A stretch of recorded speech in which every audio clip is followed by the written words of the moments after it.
बघा आता आम्ही कुठे आलोय, पुरीच्या झाडाखाली. हे बघा बोरच्या झाडाखाली आलोय आम्ही. मम्मी बोर जमा करते. बोर किती पिकलेले आहेत. या बोर खायला. आता गोड आहेत लय.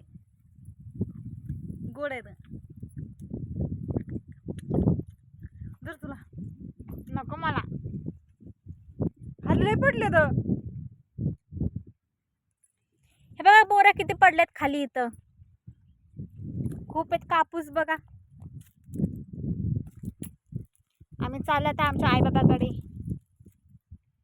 बस झाले वा हे आता. बघा आता बसून खाते मम्मी. करताना उलट्या बिलट्या. आम्ही आता अण्णाबाईकडनं आई बाबाकडे चाललोय. ट्रॅव्हल केलंय. थोडं बसलोय आता जरा साईडला गोड लागत झाडाखाली. Bye bye.